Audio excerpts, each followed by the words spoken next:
A sombra do passado. O comentário não se extinguiu dentro de 9 nem de 99 dias. O segundo desaparecimento do Sr. Bilbo Bolseiro foi discutido na Vila dos Hobbits e, na verdade, em todo o seu andado, ao longo de todo o ano, sendo relembrado por muito mais tempo. Tornou-se uma fábula para os pequenos hobbits, e finalmente o louco bolseiro, que costumava desaparecer num lampejo com o estrondo e reaparecer com sacos de joias e ouro, robusto e vigoroso, recém-saído da vintolescência. A sorte vem para poucos, eles diziam, mas foi somente quando Frodo chegou à idade geralmente mais sóbria de 50 que começaram a achar aquilo estranho. Frodo, depois do primeiro choque, descobriu que ser dono do seu próprio nariz e o Sr. Bolseiro de Bolsão era bastante agradável. Por alguns anos foi muito feliz e não se preocupou demais com o futuro. Emeas, sem que se desse conta disso, sentia um arrependimento cada vez maior por não ter partido com Bilbo. Às vezes se pegava pensando, especialmente no outono, em terras selvagens, e estranhas imagens de montanhas que nunca havia visto apareciam em seus sonhos. Se começou a dizer para si mesmo, talvez eu também cruze o rio algum dia. Ao que a outra metade de sua mente sempre respondia, ainda não. As coisas continuaram assim até Frodo chegar ao fim dos 40 e estar próximo de seu 50º aniversário. 50 era um número que considerava de alguma forma significativo ou agourento. De qualquer modo, foi com essa idade que a aventura repentinamente sobreveio a Bilbo. Começou a se sentir inquieto e as velhas trilhas pareciam marcadas demais. Olhava mapas e se perguntava sobre o que estaria além das suas bordas. A maior parte dos mapas feitos no seu andado mostrava espaços em branco além de seus limites. Pegou o costume de vagar até mais longe, na maioria das vezes sozinho. E M.R. e seus outros amigos vigiavam com ansiedade. Frequentemente era visto andando conversando com os estranhos andarilhos que tinham começado a aparecer no condado nessa época. Havia rumores sobre coisas estranhas acontecendo no mundo lá fora, e como Gandalf não tinha até aquele momento aparecido ou enviado recado já por vários anos, Frodo recolhia todas as notícias que conseguia. Os elfos, que raramente entravam no seu andado, podiam agora ser vistos passando em direção ao oeste através dos bosques à noite, passando e não retornando. Mas eles estavam abandonando a Terra-média e não estavam mais preocupados com os problemas do lugar. Havia, entretanto, anões na estrada em quantidade incomum. A velha estrada leste-oeste passava pelo seu andado, indo acabar nos portos cinzentos, e os anões sempre a tinham usado para chegar até suas minas nas Montanhas Azuis. Eram a principal fonte de notícias de partes distantes que os hobbits possuíam, se é que desejavam qualquer notícia. Geralmente os anões diziam pouco e os hobbits perguntavam menos ainda. Mas agora Frodo sempre encontrava anões estranhos de países distantes, procurando refúgio no oeste. Estavam preocupados, e alguns deles falavam ao sussurro sobre o inimigo e a terra de Mordor. Os hobbits só conheciam esse nome em lendas do passado escuro, como uma sombra no fundo de suas memórias, mas era um nome agourento e perturbador. Parecia que o poder maligno da Floresta das Trevas havia sido expulso pelo seu Conselho Branco para reaparecer com força maior nas velhas fortalezas de Mordor. A Torre Escura tinha sido reconstruída, dizia-se. Dali o poder estava se espalhando em todas as direções, e lá no Extremo Oriente e ao sul havia guerra, e o medo crescia. Os orcs se multiplicavam de novo nas montanhas. Os trolls estavam longe de suas terras e tinham deixado de ser estúpidos. Eram astutos e tinham armas terríveis. E havia murmúrios sobre criaturas ainda mais horríveis que todas essas, mas que não tinham nome. É claro que nada disso chegou aos ouvidos dos hobbits comuns. Mesmo os mais surdos e os que menos saíam de casa começaram a ouvir histórias estranhas, e aqueles que tinham negócios nas fronteiras começaram a ver coisas esquisitas. As conversas no Dragão Verde em Beirágua, numa noite na primavera do 50º aniversário de Frodo, demonstravam que mesmo no confortável coração do seu andado rumores foram ouvidos, embora a maioria dos hobbits ainda risse deles. Sanganji estava sentado em um canto perto do fogo, e à sua frente estava Ted Ruivão, o filho do moleiro. Havia também vários outros hobbits rústicos escutando sua conversa. A gente anda escutando coisas estranhas ultimamente, disse Sam. Disse Ted. A gente escuta se der ouvidos. Mas eu posso escutar histórias agradáveis e contos infantis em casa, se quiser. Não há dúvida que sim, retorquiu Sam. Eu digo que há mais verdade em algumas delas do que você possa imaginar. Então, Quem inventou as histórias? Veja os dragões, por exemplo. Enion. Obrigado, disse Ted. Enion, vejo nada. Ouvi falar deles quando era rapaz, mas não preciso acreditar nisso hoje em dia. Só existe um dragão em Beirágua, que é o verde, disse ele, provocando o riso geral. Tudo bem, disse Sam, rindo com os outros. Emeas e esses homens-árvores, esses que podemos chamar de gigantes, dizem que um homem maior que uma árvore foi visto indo para os pântanos do Eniort há pouco tempo. Quem disse isso? Meu primo Agal é um. Ele trabalha para o Sr. Boffin em Sobremonte e sobe até a Quarta Norte para caçar. Ele viu um. Disse que viu? Talvez. Esse seu primo vive dizendo que viu coisas, e pode ser que ele veja coisas que não estão lá. Emeas esse era grande como um homo, e estava andando, avançava 7 jardas a cada passo, como se fosse uma polegada. Então aposto que não era uma polegada. O que ele viu era um homo, é bem possível. Emeas esse estava andando. Eu te digo, e não existe homo nos pântanos do norte. Então Agal não pode ter visto um, disse Ted. Agal houve risos e aplausos. A plateia parecia achar que Ted tinha marcado um ponto. É mesmo assim, disse Sam. Você não pode negar que outros, além do nosso Agal faz, viram pessoas esquisitas atravessando seu ondado. Atravessando. Imagine você. Existe mais gente que foi barrada nas fronteiras. Os fronteiros nunca estiveram tão ocupados. E ouvi dizer que os elfos estão indo para o oeste. Dizem que estão indo para os portos, muito além das Torres Brancas. Sam acenou o braço vagamente. Nem ele nem qualquer um ali sabia que distância ficava o Emear, além das velhas torres para lá da fronteira oeste do seu ondado. Emeas existia uma velha tradição de que lá longe ficavam os portos cinzentos, dos quais às vezes navios de elfos partiam, para nunca mais voltar. Eles estão navegando pelo Emear. Estão indo para o oeste e nos deixando, disse Sam, meio que cantando as palavras, balançando a cabeça triste e solenemente. Mas Ted riu. Bem, isso não é nenhuma novidade, se você acredita nas velhas histórias. E não consigo ver que importância isso pode ter para mim ou para você. Deixe-os navegar. Emeas, eu garanto que você não os viu navegando, nem qualquer outra pessoa do condado. Bem, eu não sei, disse Sam pensativo.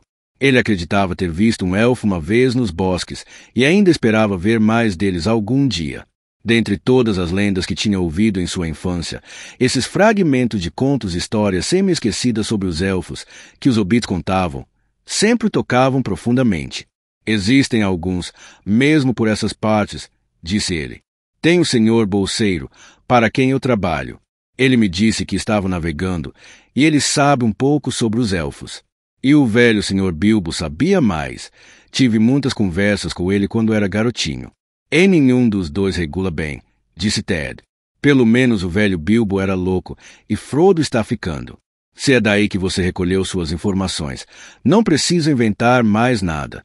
Bem, amigos, vou para casa. À sua saúde. Esvaziou sua caneca e saiu fazendo barulho. Sam ficou sentado em silêncio e não falou mais. Tinha muito em que pensar.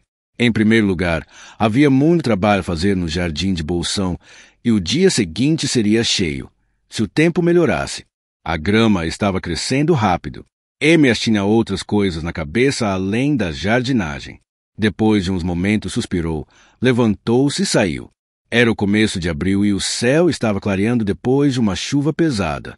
O sol tinha se posto e um entardecer pálido e fresco morria dentro da noite.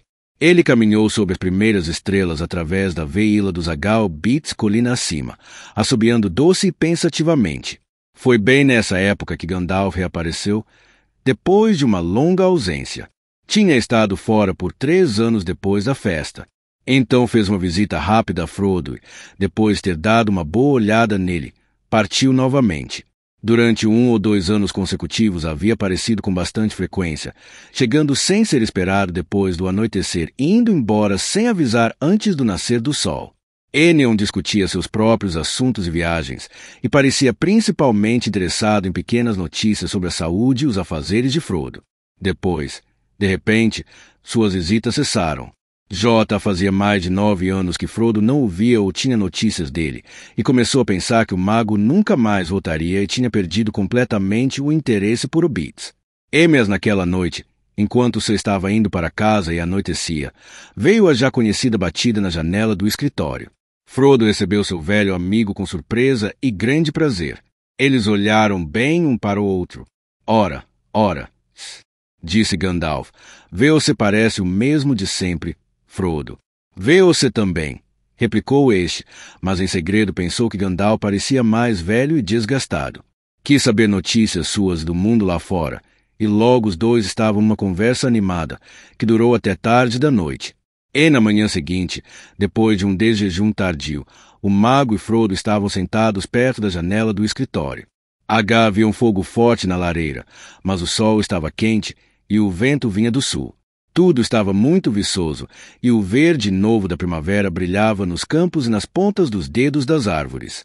Gandalf estava pensando numa primavera, quase 80 anos atrás, quando Bilbo saíra de Bolsão sem levar um lenço. Seu cabelo talvez estivesse agora mais branco, e sua barba e sobrancelhas mais longas, e seu rosto mais marcado pela preocupação e pela sabedoria. Mas os olhos brilhavam como sempre, e ele fumava e soprava anéis de fumaça com o mesmo vigor e prazer. Agora fumava em silêncio, pois Frodo estava quieto, perdido em pensamentos. E mesmo na luz do dia ele sentia a sombra escura das notícias trazidas por Gandalf. Finalmente quebrou o silêncio. Ontem à noite você começou a dizer coisas estranhas sobre meu anel, Gandalf, disse ele. E aí parou, porque disse que era melhor conversar esses assuntos de dia. Enion acha que devia terminar agora. Você diz que o anel é perigoso, muito mais perigoso do que eu imagino. De que maneira? De muitas maneiras, respondeu o mago. Ele é muito mais poderoso do que jamais ousei pensar no início, tão poderoso que no final poderia literalmente dominar qualquer um da raça dos mortais que o possuísse. O anel o possuiria. Em Eregion, há muito tempo, muitos anéis élficos foram feitos, anéis mágicos, como se diz. E eram, é claro, de muitos tipos, alguns mais poderosos, outros menos. Os anéis menos importantes foram apenas ensaios no ofício, que ainda não estava totalmente desenvolvido, e para os ourives élficos eram insignificantes, embora eu os considere um risco para os mortais. Mas os grandes anéis, os anéis de poder, esses eram perigosos. Um mortal, Frodo, que possuir um dos grandes anéis não morre, mas também não se desenvolve ou obtém mais vida. Simplesmente continua, até que no final cada minuto é puro cansaço. E se usar o anel com frequência para se tornar invisível, ele desaparece, torna-se no fim invisível permanentemente e anda no crepúsculo sob o olhar do poder escuro que governa os anéis. Sim, mais cedo ou mais tarde se essa pessoa for forte ou tiver boa índole no início, mas nem a força e nem bons propósitos durarão. Mais cedo ou mais tarde o poder escuro irá dominá-la. Que assustador, disse Frodo. Houve outro longo silêncio. O som de Sanganji cortando a grama vinha do jardim. Há quanto tempo você sabe dessas coisas? Perguntou Frodo finalmente. E o que é que Bilbo sabia disso? Bilbo não sabia mais o que contou a você. Tenho certeza, disse Gandalf. Certamente não lhe passaria nada que considerasse perigoso, mesmo que eu tenha prometido cuidar de você. Achava que o anel era muito bonito e muito útil, e que se alguma coisa estava errada ou esquisita, o problema era com ele. Disse que o anel estava crescendo em sua mente, sendo constantemente objeto de sua preocupação, mas nunca suspeitou que a causa fosse o próprio anel. Embora tenha descoberto que a coisa precisava de cuidado, nunca parecia ser do mesmo tamanho e peso. Encolhia ou se expandia de um modo estranho, e podia de repente escapar de um dedo em que coubesse justo. Ele me avisou disso em sua última carta, disse Frodo. Por isso sempre o mantive na corrente. Muito sábio, disse Gandalf. As quanto à sua vida longa, Bilbo nunca a relacionou ao anel. Se considerou que os méritos eram dele mesmo, e tinha muito orgulho disso. Emias estava ficando inquieto e impaciente. Fino e esticado, dizia. Um sinal de que o anel estava tomando controle. Há quanto tempo você sabe de tudo isso? Perguntou Frodo de novo. Sei, disse Gandalf. Sei de muitas coisas que apenas os sábios sabem, Frodo. Se quer dizer sei sobre este anel. Bem, ainda não sei. Pode-se dizer. Há um último teste para ser feito. Não duvido mais do que já suponho. Quando foi que comecei a supor? Continuou ele cismando, em busca da resposta em sua memória. Deixe-me ver. Foi no ano em que o seu Conselho Branco expulsou o poder escuro da Floresta das Trevas, um pouco antes da batalha dos 5 exércitos, quando Bilbo encontrou seu anel. Uma sombra cobriu meu coração, embora eu ainda não soubesse o que temia. Sempre me perguntava como Gollum tinha achado um grande anel, pois aquele era um grande anel. Isso ao menos estava claro desde o início. Aí escutei a história estranha de Bilbo, de como tinha ganhado, e não pude acreditar nela. Quando finalmente consegui que contasse a verdade, percebi na hora que ele estava tentando colocar seu direito sobre o anel acima de qualquer dúvida. Muito parecido com Gollum e seu presente de aniversário. As mentiras eram muito semelhantes para que eu ficasse tranquilo. Ficou evidente que o anel tinha um poder pernicioso que começava a repercutir sobre seu dono imediatamente. Este foi o primeiro indício verdadeiro que tive de que não estava tudo bem. Disse a Bilbo que era melhor não usar esse tipo de anel, mas ele se ressentiu e logo ficou furioso. Não havia quase mais nada que eu pudesse fazer. Não poderia tomá-lo sem causar um grande mal, e não conseguiria fazê-lo, de qualquer forma. Eu só podia observar e esperar. Talvez pudesse ter consultado Saruman, o Branco, mas alguma coisa sempre me impedia. Quem é Saruman? Perguntou Frodo. Nunca ouvi falar nele antes. Talvez não, respondeu Gandalf. Ele não se preocupa, ou não se preocupava, com hobbits. Apesar disso, é um dos grandes entre os sábios. É o chefe da minha ordem e o presidente do seu conselho. Seu conhecimento é profundo, mas seu orgulho cresceu na mesma proporção, e ele se ofende se alguém se intrometer.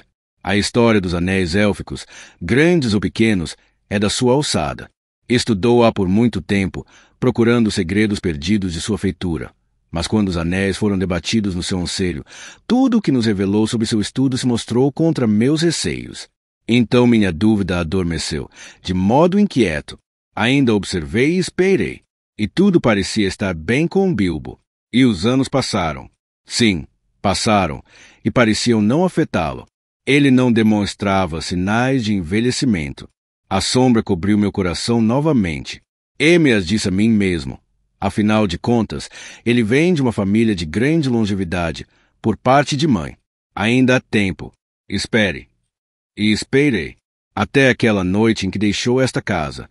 Ele disse e fez coisas que me encheram de um medo que nenhuma palavra de Saruman poderia conter. Finalmente soube que algo escuro e mortal estava em ação.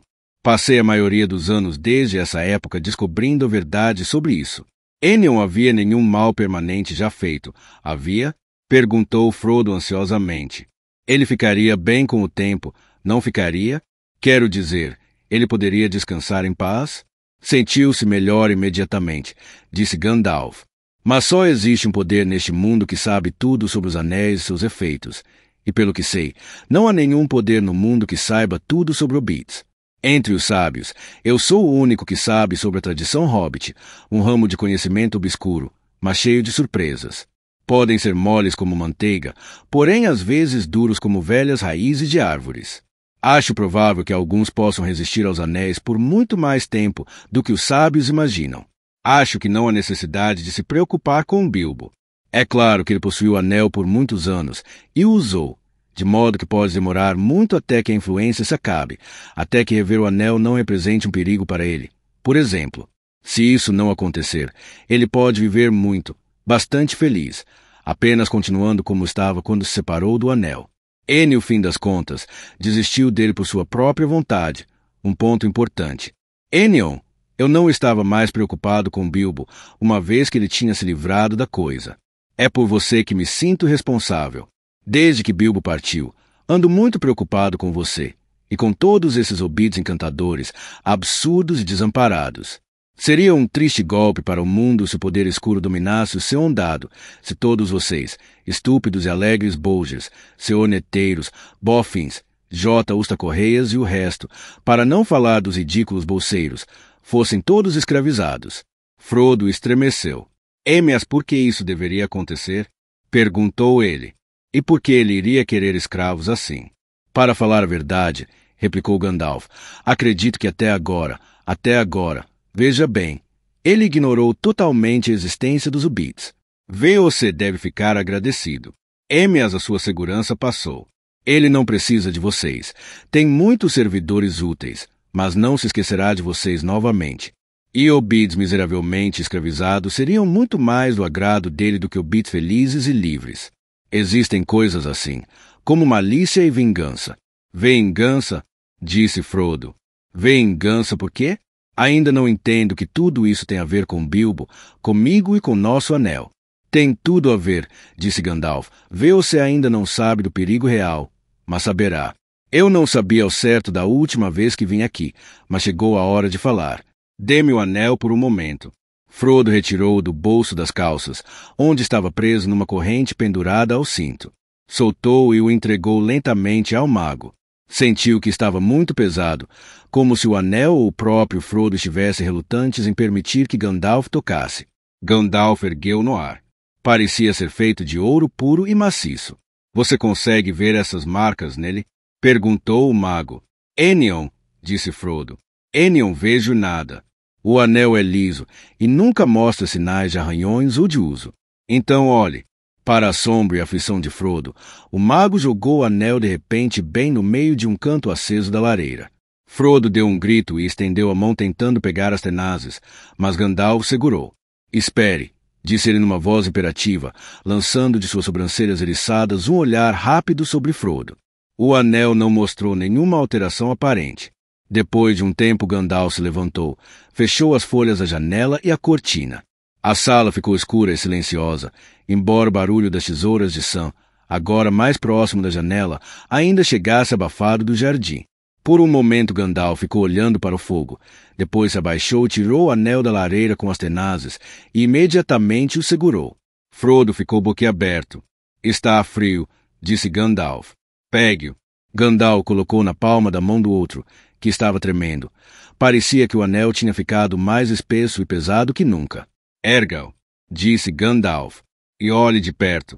Fazendo isso, Frodo enxergou as linhas finas, mais finas que o mais fino traço de pena, que corriam ao longo do anel, na parte interna e na externa. Linhas de fogo e pareciam formar as letras de uma caligrafia contínua. Brilhavam com uma luz penetrante e contudo remota, como se emanasse de grande profundidade.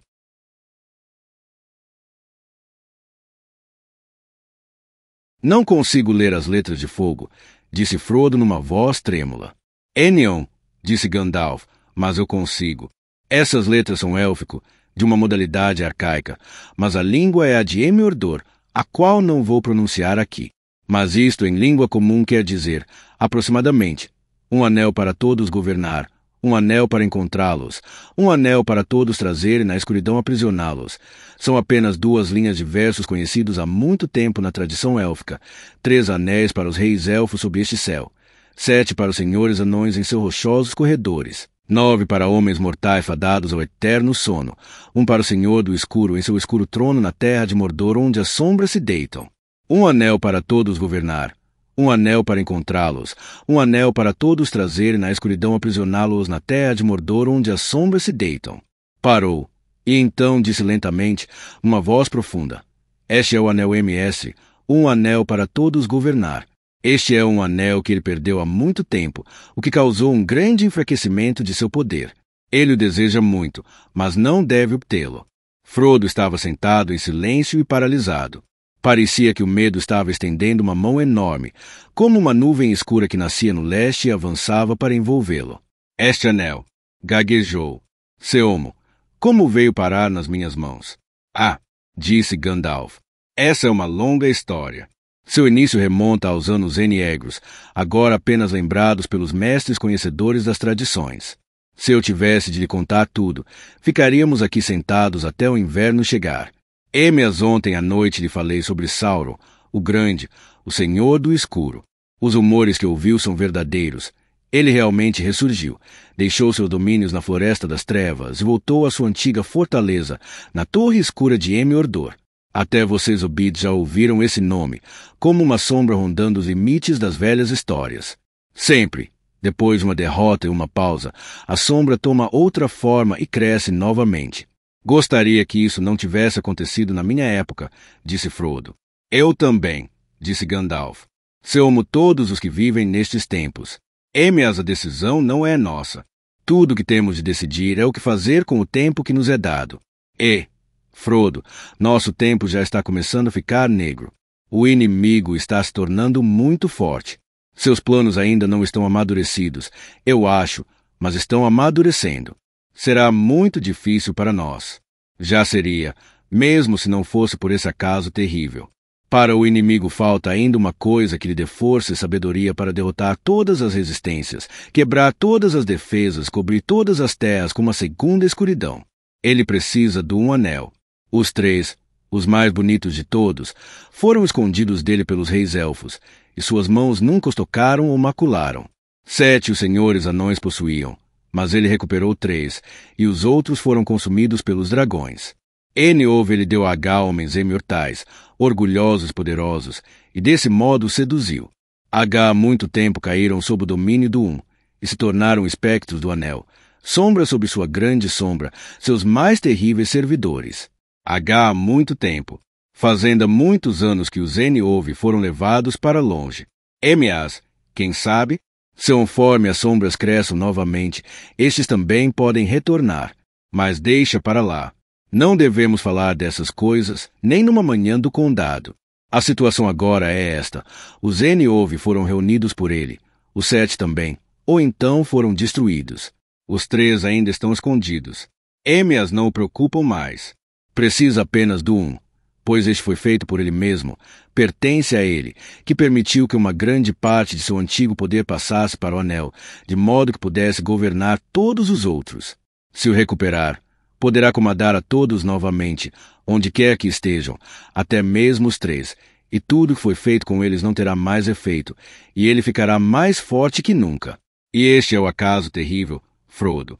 Ele acreditava que estava desaparecido, que havia sido destruído pelos elfos, como deveria ter acontecido. Emias agora sabe que ele não desapareceu, que foi encontrado. Então está procurando, e todo o seu pensamento está concentrado nisso. É sua grande esperança e nosso grande receio.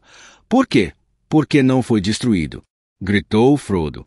E como aconteceu ao inimigo perdê-lo? Se era tão forte e o considerava tão precioso. Apertou o anel em sua mão, como se já enxergasse dedos escuros se estendendo para tentar tomá-lo. Foi tomado dele, disse Gandalf.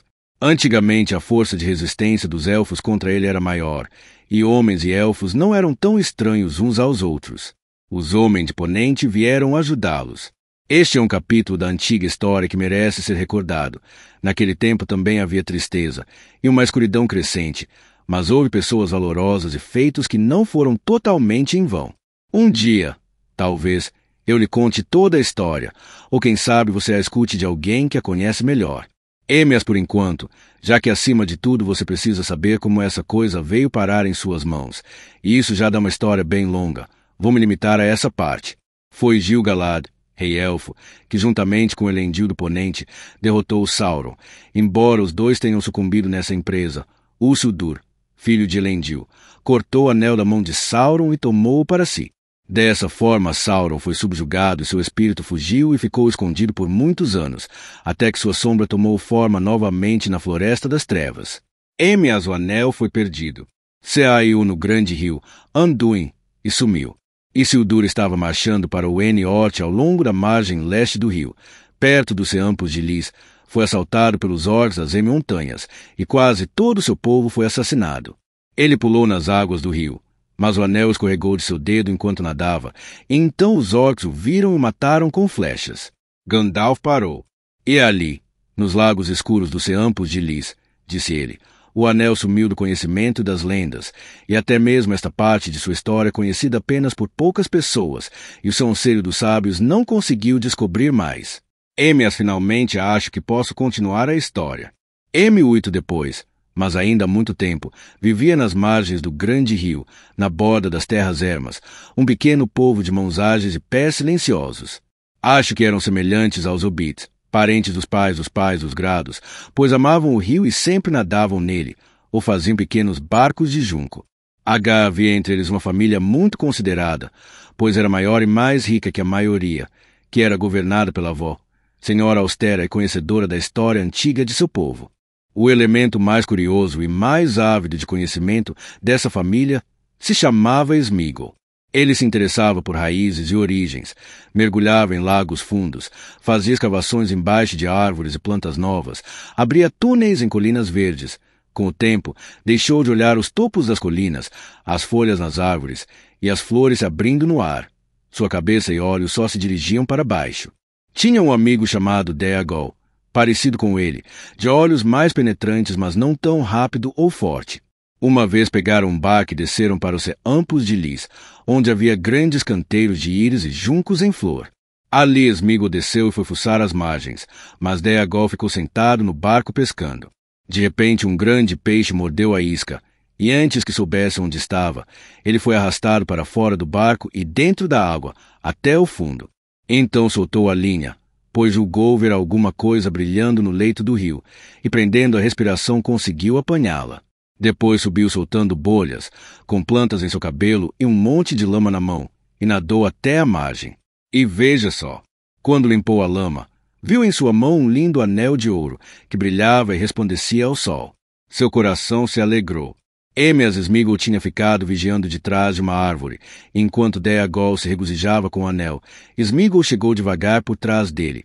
Dê isso para nós, Déagol, meu querido, disse Sméagol sobre o ombro do amigo. Por quê? Perguntou Déagol. Porque é meu aniversário, meu querido, e eu quero isso, disse Sméagol. Eu não ligo, disse Déagol. Eu já lhe dei um presente de aniversário, que foi mais do que eu podia. Eu encontrei isso e vou ficar com ele. Vai mesmo, meu querido, disse Sméagol, e segurou Déagol pela garganta e o estrangulou, porque o ouro era tão brilhante e bonito. Depois pôs o anel em seu dedo. Jamais se descobriu o que tinha acontecido com Déagol. Foi assassinado longe de casa, e seu corpo foi habilmente escondido. Sméagol voltou sozinho, e descobriu que ninguém de sua família podia vê-lo quando estava usando o anel. Ficou muito satisfeito com essa descoberta e a ocultou. Usava-a para descobrir segredos, e se aproveitava de seus conhecimentos em feitos desonestos e maliciosos. Ficou com olhos perspicazes e ouvidos aguçados para tudo que fosse pernicioso. O anel tinha-lhe dado poderes de acordo com sua estatura. Não é de admirar que tenha se tornado muito impopular e que fosse evitado, quando visível, por todos os seus parentes. Estes o chutavam, e ele mordia seus pés. Se começou a roubar e a andar por aí resmungando para si mesmo, gorgolejando. Por isso chamavam-no de Gollum e o amaldiçoavam, e lhe diziam para ir embora. Sua avó, querendo paz, expulsou a família e o pôs para fora de sua toca. Vagou sozinho, chorando um pouco pela dureza do mundo, e viajou rio acima, até chegar a um riacho que descia das montanhas, seguindo esse caminho. Se capturava peixes em lagos fundos com dedos invisíveis e os comia crus. Um dia muito quente, quando se inclinava sobre um lago, sentiu algo queimando na sua nuca, e uma luz ofuscante que vinha da água doeu em seus olhos molhados. Surpreendeu-se com isso, pois havia quase se esquecido da existência do sol. Então, pela última vez, olhou para cima e o desafiou com o punho fechado. Mas quando abaixou os olhos, viu à sua frente, distantes, os topos das montanhas sombrias, de onde vinha o riacho. E de repente pensou, debaixo daquelas montanhas deve ser um lugar fresco e de muita sombra. O sol não poderia me olhar ali. As raízes dessas montanhas devem ser raízes de verdade. Deve haver grandes segredos enterrados lá que não foram descobertos desde o início. Então viajou de noite pelas montanhas e encontrou uma pequena caverna, da qual corria o riacho escuro, e fez o caminho rastejando, como uma larva entrando no coração das montanhas, e sumiu de todo o conhecimento. O anel entrou nas sombras com ele, e nem mesmo quem o fez, quando seu poder começou a crescer novamente, pôde saber qualquer coisa sobre o assunto. Gollum, gritou Frodo. Gollum? Quer dizer que esta é justamente a criatura Gollum que Bilbo encontrou? Que asqueroso! Acho que está uma história triste, disse o mago, e que poderia ter acontecido com outras pessoas, até mesmo com hobbits que eu conheci. Não posso acreditar que Gollum tenha algum parentesco com os hobbits, por mais distante que seja, disse Frodo acaloradamente. Que ideia abominável! É-me-as mesmo assim verdadeira, replicou Gandalf. De qualquer maneira, sei mais das origens dos hobbits do que eles próprios. E até a história de Bilbo sugere o parentesco. Havia muita coisa no fundo de suas mentes e memórias que era similar. Eles se entenderam notavelmente bem, muito melhor do que um hobbit entenderia, vamos dizer, um anão, ou um orc, ou mesmo um elfo. Pense nas charadas que ambos sabiam, para dar um exemplo. Sim, disse Frodo. As outros povos, além dos hobbits, propõem charadas, e muitas delas do mesmo tipo. E os hobbits não trapaceiam. Gollum queria trapacear o tempo todo. Estava só tentando pegar Bilbo desprevenido. E vou mais além. Sua maldade se divertiu propondo um jogo que poderia acabar lhe dando uma vítima fácil, mas que não o prejudicaria se perdesse. Receio que isso seja pura verdade, disse Gandalf. Mas havia algo mais nisso tudo. Eu acho que você ainda não pode ver. Até mesmo Gollum não estava totalmente arruinado. Provou ser mais resistente até do que um dos sábios poderia imaginar, como também pode acontecer com um hobbit. Havia um cantinho de sua mente que ainda lhe pertencia, e a luz entrou por ele, como através de uma fenda no escuro, uma luz que vinha do passado. Penso que na verdade deve ter sido bom para ele ouvir uma voz agradável novamente, trazendo lembranças do vento, das árvores e do sol na grama, e coisas desse tipo que estavam esquecidas. Mas é óbvio que isso só iria fazer com que a sua parte ficasse mais furiosa no fim, a não ser que pudesse ser conquistada. A não ser que pudesse ser curada. Gandalf suspirou. Infelizmente, há poucas chances. Mas ainda há esperança. Sim, pois embora ele tivesse possuído o anel por um período tão longo, incluindo quase todo o espaço de que possa se lembrar, já fazia tempo que não usava muito. Na negra escuridão era quase desnecessário. Certamente, Gollum nunca desapareceu. Está magro e ainda resistente. Mas a coisa estava devorando sua mente, é claro, e o tormento já era quase insuportável. Todos os grandes segredos sob as montanhas acabaram se transformando apenas uma noite vazia. Não havia mais nada para descobrir, nada que valesse a pena fazer, apenas comer coisas nojentas furtivamente e remoer ressentimentos. Odiava a escuridão, e ainda mais a luz. Odiava tudo, e acima de tudo o anel. O que quer dizer? Perguntou Frodo. Certamente o anel era o seu precioso e a única coisa com que se preocupava. Se o odiava. Por que não se livrou dele, ou não foi embora e o deixou? Você precisa começar a entender, Frodo, depois de tudo que ouviu, disse Gandalf. Ele o odiava e o amava, da mesma forma como odiava e amava a si mesmo. Não podia se livrar dele. E nessa questão, não tinha mais vontade própria. Um anel de poder toma conta de si próprio, Frodo. Ele pode escapar traiçoeiramente, mas quem o possui nunca o abandona. No máximo brinca com a ideia de entregá-lo aos cuidados de alguma outra pessoa, e isso apenas no estágio inicial, quando ele começa a se apoderar. Mas até onde sei, somente Bilbo em toda a história foi além de brincar, e realmente o entregou. Precisou de toda a minha ajuda, também. E mesmo assim ele nunca teria simplesmente abandonado o anel ou colocado de lado. Não foi Gollum, Frodo, mas o próprio anel que decidiu as coisas. O anel deixou. Ali, e bem em tempo de encontrar Bilbo, disse Frodo. Um orc não teria sido mais adequado?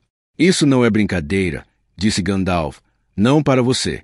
Esse foi o acontecimento mais estranho em toda a história do anel até agora. A chegada de Bilbo exatamente naquela hora, e o fato de ter colocado a mão sobre ele, cegamente, no escuro.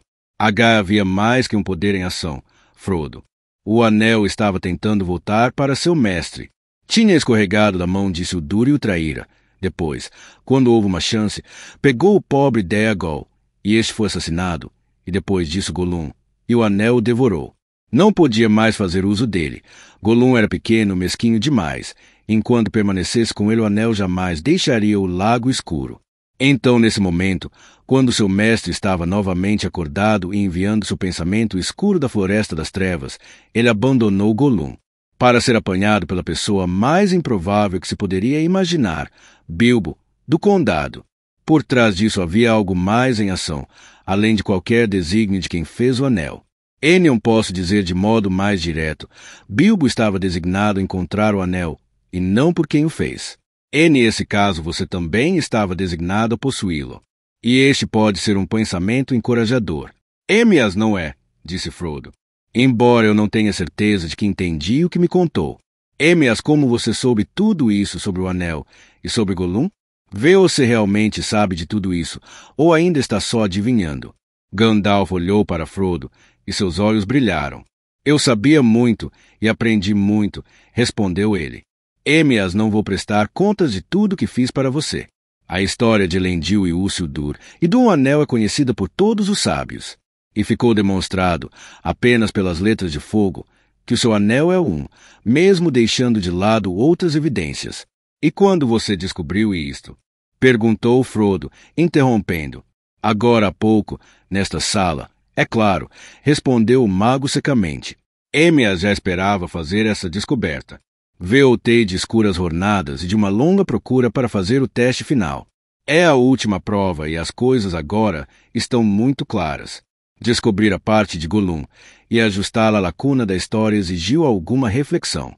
Posso ter começado com suposições a respeito de Golum, mas não estou supondo agora. Eu sei. Eu encontrei. Você encontrou Golum? Exclamou Frodo, surpreso. Sim, a coisa mais óbvia a fazer, é claro, se fosse possível. Jota estava tentando havia muito tempo, mas finalmente consegui. Então o que aconteceu depois que Bilbo escapou dele? Você sabe? Enion, claramente. O que você ouviu foi que Golum estava disposto a contar, embora, é claro, não do modo que relatei. Por exemplo, ele chamava o anel de seu presente de aniversário e não abria mão disso. Disse que veio de sua avó, que tinha montes de coisas bonitas daquele tipo. Uma história ridícula. E não duvido de que a avó de Sméagol fosse uma matriarca, uma grande pessoa à sua maneira, mas dizer que ela possuía muitos anéis élficos era absurdo, e quanto a doá-los, isso era mentira. Êmeas, uma mentira com fundo de verdade. O assassinato de Déagol assombrava Golum, e ele inventou uma defesa, repetindo o alço precioso muitas vezes, enquanto roía ossos no escuro, até quase acreditar no que dizia. Era seu aniversário. Déagol devia ter-lhe dado o anel. Para ele era óbvio que o anel tinha aparecido daquele modo porque era um presente. Era seu presente de aniversário. E tudo o mais. Eu suportei o quanto pude, mas a verdade era desesperadamente importante, e no final precisei ser rude. Amedrontei com fogo e arranquei dele a verdadeira história, pouco a pouco, junto com muito rosnar e resmungar. Considerou-se mal interpretado e usado. Êmeas, quando finalmente me contou a história, até o final do jogo de charadas e a fuga de Bilbo, não disse mais nada, a não ser na forma de pistas obscuras.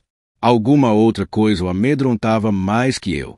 Resmungava que iria ter de volta o que era seu. As pessoas iriam ver se ele suportaria ser chutado, expulso de uma toca e depois roubado. Golum tinha agora bons amigos, bons e muito fortes. Eles o ajudariam. Bolseiro iria pagar por isso. Esse era seu principal pensamento. Odiava Bilbo e amaldiçoava seu nome. E mais, sabia de onde ele tinha vindo. Mas como descobriu? Perguntou Frodo. Bem, quanto ao nome, o próprio Bilbo disse, muito ingenuamente, e depois disso seria fácil descobrir de onde vinha, já que Golum tinha saído de sua ilha. Ah, sim, ele saiu. O desejo pelo anel provou ser mais forte que seu medo dos orcs e até da luz. Depois de 1 ou 2 anos, ele deixou as montanhas. Veja você, embora ainda preso ao desejo pelo anel, Golum não estava mais sendo devorado por ele.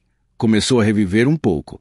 Sentiu-se velho, terrivelmente velho, embora menos tímido, e estava mortalmente faminto. A luz, do sol e da lua, ainda eram odiadas por ele, e sempre serão, eu acho. Mas ele foi esperto. Descobriu que podia se esconder da luz do dia e do luar, e fazer seu caminho rápido e suavemente na calada da noite com seus olhos pálidos e frios, e capturar coisas amedrontadas ou imprudentes. Ficou mais forte e corajoso com nova comida e ar. Conseguiu achar o caminho da Floresta das Trevas, como se poderia esperar. Foi ali que você o encontrou? Perguntou Frodo. Eu o vi lá. Respondeu Gandalf. Êmeas antes disso devagara por lugares distantes, seguindo o rastro de Bilbo. E não tenha dúvida de que foi difícil arrancar qualquer informação dele, pois sua conversa era sempre interrompida por maldições e ameaças. O que ele tinha em seus bolsos? Dizia ele, eu não sabia. Não, precioso. Trapaça barata. Enion foi uma pergunta honesta. Ele enganou primeiro. Enganou sim. Quebrou as regras. Deveríamos ter espremido ele. Sim, precioso. E nós vamos, precioso. Esta é uma amostra de sua conversa. Suponho que você não queira mais. Tive de aguentar isso por vários dias. Mas através das pistas que escapavam com aquele rosnar, descobri que seus pés silenciosos o tinham conduzido finalmente a Esgarot e até as ruas de Vale, escutando secretamente e espiando. Bem, a notícia dos grandes acontecimentos estava espalhada pelas terras ermas, e muitos tinham ouvido o nome de Bilbo e sabiam de onde vinha. Nós não fizemos segredo de nossa viagem de volta até sua casa no oeste. Os ouvidos atentos de Gollum logo escutariam o que desejavam. Então, por que ele não seguiu o rastro de Bilbo por mais tempo? Perguntou Frodo. Por que não veio até o condado? Ah! Exclamou Gandalf. Agora chegamos ao ponto. Acho que Gollum tentou. Partiu e se dirigiu a oeste até o grande rio. Emias aí mudou a direção. A distância não o intimidou, disso tenho certeza. Enion, alguma outra coisa o afastou. Assim pensam meus amigos, os que o caçaram para mim. Os elfos da floresta o procuraram primeiro, uma tarefa fácil para eles, pois seu rastro ainda era recente nessa época. Seguiram-no através da Floresta das Trevas e de volta novamente, embora não tenham conseguido capturá-lo. A floresta estava cheia de rumores sobre ele, contos terríveis mesmo para animais e pássaros. Os homens da floresta disseram que havia algo diferente e terrível, um fantasma que bebia sangue. Subia nas árvores para procurar ninhos, se arrastava dentro de tocas para encontrar filhotes, escorregava através das janelas para procurar berços. Emias na borda oeste da Floresta das Trevas, o rastro mudou de rumo. Desviou para o sul, fugiu do alcance da visão dos elfos da floresta e foi perdido. E então cometia um grande erro. Sim, Frodo, e não o primeiro, embora receie que possa ter sido o mais grave. Deixei as coisas acontecerem. Deixei-o escapar, pois tinha muito em que pensar naquela época e ainda confiava nos estudos de Saruman. Bem, isso foi anos atrás. Paguei por isso com muitos dias escuros e perigosos. Fazia muito tempo que o rastro era antigo quando comecei a segui-lo novamente, depois da partida de Bilbo. E minha busca teria sido em vão, se não fosse pela ajuda que tive de um amigo, Aragorn, o maior viajante e caçador do mundo nesta era. Juntos procuramos Gollum em toda a extensão das terras ermas, sem esperança e sem sucesso. Emias finalmente, quando eu tinha desistido da busca e me voltava para outras coisas, Gollum foi encontrado. E meu amigo retornou, depois de passar por grandes perigos, trazendo miserável criatura. O que Gollum estivera fazendo não dizia. Apenas chorava e nos chamava de cruéis, com muitos Gollums de sua garganta. E quando pressionamos, lamentou-se e nos adulou, e esfregou as longas mãos, lambendo os dedos como se doessem, como se estivesse lembrando de alguma tortura antiga. Emias receio que não há sombra de dúvida. Ele tinha feito um percurso longo e furtivo, passo a passo, milha a milha, até finalmente chegar à terra de Mordor. Um silêncio pesado caiu sobre a sala. Frodo podia ouvir as batidas de seu coração. E mesmo lá fora tudo parecia quieto. E nenhum som da tesoura de Sam podia ser ouvido. Sim, a Mordor, disse Gandalf. Infelizmente, Mordor atrai todas as coisas malignas, e o poder escuro estava usando todas as forças para reuni-las ali. O anel do inimigo também cumpriria seu papel, fazendo Gollum ficar atento aos chamados. E todas as pessoas estavam na época sussurrando sobre a nova sombra no sul, e sobre seu ódio pelo oeste. Ali estavam seus novos e bons amigos, que o ajudariam em sua vingança. Idiota infame! Naquela terra poderia aprender muito, demais para que pudesse continuar tranquilo. E mais cedo ou mais tarde, enquanto espreitava e vigiava nas fronteiras, ele seria capturado e levado para exame. Foi assim que aconteceu. Receio! Tinha permanecido ali por um longo tempo quando foi encontrado, fazendo o caminho de volta, em alguma missão maldosa. Mas isso não importa agora. Seu maior dano estava feito. Sim, infelizmente. Através dele o inimigo ficará sabendo que tinha sido encontrado novamente. Ele sabe onde Isildur morreu. Sabe onde Gollum encontrou seu anel. Sabe que este é um dos grandes anéis, pois garantiu vida longa. Sabe que não é um dos 3 anéis, pois estes nunca foram perdidos. Sabe que não é nenhum dos 7 ou dos Eniove, pois seu paradeiro é conhecido. Sabe que este é o 1. e finalmente ouviu falar de Obits e do condado. É provável que esteja procurando o condado atualmente, se é que ainda não descobriu onde fica. N é verdade, Frodo, receio até que o nome bolseiro, que por muito tempo passou despercebido, tenha se tornado importante para ele. M-as isso é terrível, gritou Frodo. M muito pior do que pior que eu havia imaginado a partir de suas insinuações e advertências. Ó Gandalf, meu melhor amigo, que devo fazer? Pois agora estou realmente com medo. Que devo fazer?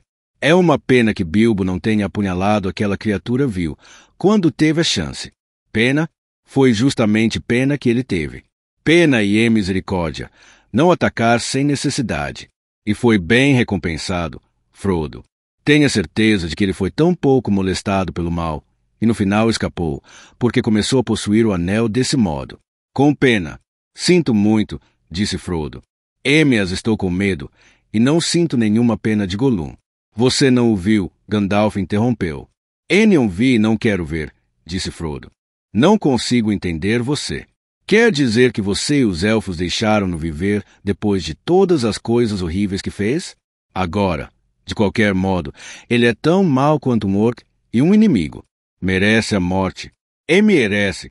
Ouso dizer que sim. Muitos que vivem merecem a morte. E alguns que morrem merecem viver. Vê ou você pode dar-lhes vida?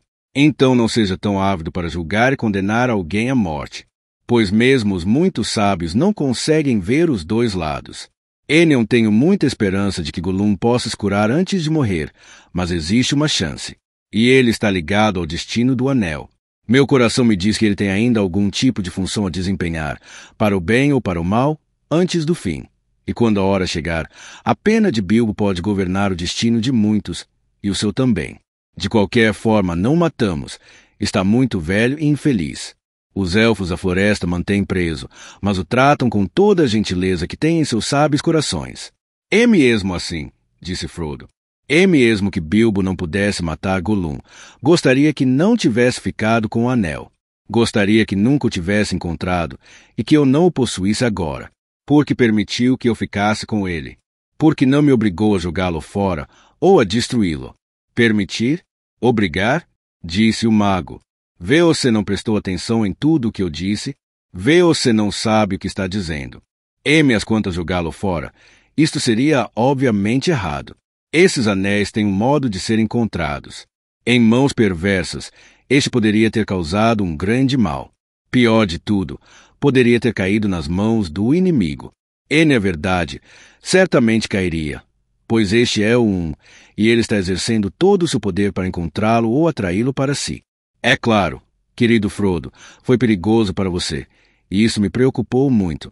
M-as havia tantas coisas em questão que precisei correr alguns riscos, embora não tenha havido um só dia durante minha ausência em que o seu ondado não estivesse guardado por olhos atentos. Se um tanto que você não o usasse, eu não achava que o anel poderia ter algum efeito duradouro em você, não para o mal, e de qualquer forma não por um longo tempo. E lembre-se de que há 9 anos, quando o vi pela última vez, eu tinha certeza de muito pouca coisa. M-as, por que não destruí-lo? Como você já deveria ter feito há muito tempo. Gritou Frodo novamente. Se tivesse me avisado, ou mesmo mandado um recado, eu o teria destruído. Teria? Como faria isso? Você já tentou? Não. M-as acho que ele poderia ser destruído a marteladas ou derretido. Tente, disse Gandalf. Tente agora. Frodo retirou o anel de seu bolso novamente e olhou para ele. Agora parecia liso e plano, sem qualquer marca visível. O ouro tinha uma aparência muito bela e pura, e Frodo pensou como sua cor era bonita e rica, como era perfeitamente redondo. Era uma coisa admirável e preciosa. Quando tirou do bolso, pretendia tirá-lo exatamente na parte mais quente do fogo. Mas percebi agora que não podia fazê-lo, não sem um grande esforço. Sentiu o peso do anel em sua mão, hesitando e se forçando a lembrar de tudo que Gandalf tinha lhe contado. Então, com um grande esforço de vontade, fez um movimento, como para tirá-lo longe, mas percebeu que o havia colocado de volta no bolso. Gandalf riu de modo severo. Está vendo? Também você, Frodo, já não consegue se livrar dele ou danificá-lo. E eu não poderia obrigar você, a não ser usando de força, o que quebraria sua vontade. Êmeas quanto a destruir o anel, a força é inútil. E mesmo que você o pegasse e o martelasse com uma marreta pesada, nenhum vestígio apareceria nele. Suas mãos não podem desfazê-lo, nem as minhas. Seu pequeno fogo, é claro, não derreteria nem ouro comum. Este anel já passou por ele incólume e nem foi aquecido. Êmeas não há forja de ferreiro neste seu andado que possa alterá-lo de forma alguma. E nem mesmo as bigornas e os fornos dos anões poderiam fazer isso. Alguém disse que o fogo dos dragões poderia derreter e consumir os anéis de poder, mas hoje em dia não sobrou nenhum dragão na terra cujo velho fogo seja quente o suficiente. Nem nunca houve qualquer dragão, nem mesmo Ancalagon, o Eniegro, que pudesse danificar um anel, o anel governante, pois ele foi feito pelo próprio Sauron. Só existe uma maneira: encontrar as fendas da perdição nas profundezas de Orodruin, a montanha de fogo, e atirar o anel ali. Se você realmente quer destruí-lo, colocá-lo fora do alcance do inimigo para sempre. É claro que quero destruí-lo, gritou Frodo. Ou, bem, fazer com que ele seja destruído. Enion sou talhado para buscas perigosas. Gostaria de nunca ter visto o anel. Porque veio a mim. Porque fui escolhido. Perguntas desse tipo não se podem responder, disse Gandalf. Pode ter certeza de que não foi por méritos que outros não tenham. Pelo menos não por poder ou sabedoria. Êmeas você foi escolhido, e portanto deve usar toda a força, coração e esperteza que tiver. Êmeas tenho tão pouco dessas coisas. Vê você é sábio e poderoso. Vê você não ficaria com o anel? Enião! Gritou Gandalf, levantando-se de repente. Se com esse poder eu teria um poder grande e terrível demais. E comigo o anel ganharia uma força ainda maior e mais fatal. Seus olhos brilharam e seu rosto se acendeu como se estivesse iluminado por dentro. Enion me tente, pois eu não quero ficar como o próprio Senhor do Escuro. Êmeas o caminho do anel até meu coração é através da piedade, piedade pela fraqueza e pelo desejo de ter forças para fazer o bem. Enion me tente. Enion ouso tomá-lo, nem mesmo para mantê-lo a salvo, sem uso. O desejo de controlá-lo seria grande demais para minhas forças, e vou precisar delas. Grandes perigos me esperam. Foi até a janela, correu a cortina e abriu as venezianas. A luz do sol afluiu para dentro da sala novamente. Sam passou ao longo do caminho do lado de fora, assobiando.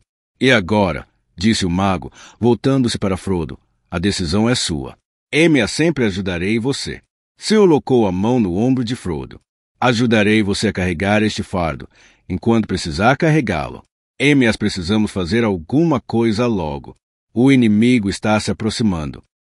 Houve um longo silêncio. Gandalf sentou-se novamente e tirava baforadas de seu cachimbo, como se estivesse perdido em pensamentos. Seus olhos pareciam fechados, mas sob as pálpebras estavam vigiando Frodo atentamente. Frodo olhou fixamente para as brasas vermelhas na lareira, até que elas encheram toda a sua visão, e ele parecia estar olhando no interior de profundos poços de fogo. Estava pensando nas lendárias fendas da perdição e no terror da montanha de fogo. Bem, disse Gandalf finalmente. Em que está pensando? Jota decidiu o que fazer? Enião, respondeu Frodo, saindo da escuridão e voltando a si, surpreso ao descobrir que não estava escuro e que da janela podia ver o jardim iluminado pelo sol. Ou, talvez, sim. Pelo que entendi do que você disse, suponho que devo manter o anel e guardá-lo, pelo menos por agora. Não importa o que isso me acarrete. O que quer que aconteça, será lento para o mal, se guardá-lo com esse propósito. Espero que sim, disse Frodo. Êmeas espero que possa encontrar logo algum outro guardião melhor. Êmeas por enquanto parece que representa um perigo para todos os que vivem perto de mim. Enion posso guardar o anel e ficar aqui. Devo deixar Bolsão, o seu ondado, deixar tudo e ir embora. Ele suspirou. Gostaria de salvar o seu ondado, se pudesse, embora tenha havido ocasiões em que pensei não ter palavras para descrever a estupidez e idiotice dos habitantes daqui, e senti que o bom para eles seria um terremoto ou uma invasão de dragões. Mas não sinto assim agora. Sinto que enquanto o seu ondado permanecer a salvo e tranquilo atrás de mim, a minha andança será mais suportável. Saberei que em algum lugar existe um chão seguro, mesmo que meus pés não possam pisá-lo de novo. É claro que às vezes pensei em ir embora, mas imaginava isso como um tipo de férias, uma série de aventuras como as de Bilbo ou ainda melhores, terminando em paz. Émias, isso agora significa o exílio, fugir de um perigo para cair em outro, levando o perigo por onde quer que eu vá. E suponho que devo ir só, se estou fazendo isso para salvar o seu ondado. Émias, sinto-me muito pequeno, extirpado de minhas raízes, bem, desesperado. O inimigo é tão forte e terrível. Enion disse a Gandalf, mas enquanto falava um grande desejo de seguir Bilbo queimava em seu coração. Seguir Bilbo, e talvez até encontrá-lo novamente. Um desejo tão forte que superou o medo. Quase poderia correr para fora e depois para a estrada sem seu chapéu, como Bilbo tinha feito numa manhã parecida há muito tempo. Meu querido Frodo, exclamou Gandalf. Os hobbits são de fato criaturas surpreendentes, como já disse antes. Pode-se aprender tudo o que há para saber sobre eles num mês, e apesar disso ainda podem depois de 100 anos surpreendê-lo numa emergência. Emiel esperava por uma resposta dessas, nem mesmo vinda de você. Émias Bilbo não errou quando escolheu seu herdeiro, embora quase não imaginasse a importância desse fato. Receio que esteja certo. O anel não poderá ficar escondido no seu ondado por muito mais tempo, e para o seu próprio bem, e também dos outros, você deve ir e deixar o nome Bolseiro para trás. Enion será seguro ter este nome, fora do seu ondado ou nas terras ermas. Agora vou dar a você um nome de viagem. Quando partir, vá como o Senhor Monteiro. Émias, não acho que você precise ir só. Enion, se conhecer alguém em quem confia, e que esteja disposto a ir ao seu lado, e que você esteja disposto a levar a perigos desconhecidos. Émias, se procurar um companheiro, seja cuidadoso na escolha. E tenha cuidado com o que disser, mesmo para os amigos mais íntimos. O inimigo tem muitos espiões e muitas maneiras de escutar. De repente parou, como se estivesse ouvindo alguma coisa. Frodo percebeu que tudo estava quieto, dentro e fora. Gandalf esgueirou-se para um dos lados da janela. Então, num movimento brusco, pulou sobre o parapeito e esticou o braço longo para fora e para baixo. Alguém grasnou e a cabeça encaracolada de Sanganji, pendurada por uma orelha, apareceu na janela. Ora, pelas minhas barbas, disse Gandalf. Sanganji, hein? Agora, o que você pode estar fazendo aí? Abençoado seja, Senhor Gandalf. Senhor, disse Sir. Eniada demais. Estava só cortando a beira da grama embaixo da janela, se o senhor me entende. Pegou a tesoura e a exibiu como prova. Enion, entendo, disse Gandalf.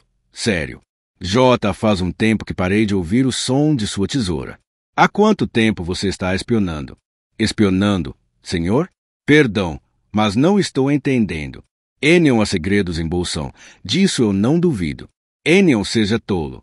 O que você ouviu e por que ficou escutando? Os olhos de Gandalf flamejaram e suas sobrancelhas se eriçaram como cerdas. Senhor Frodo, senhor, gritou Sam trêmulo.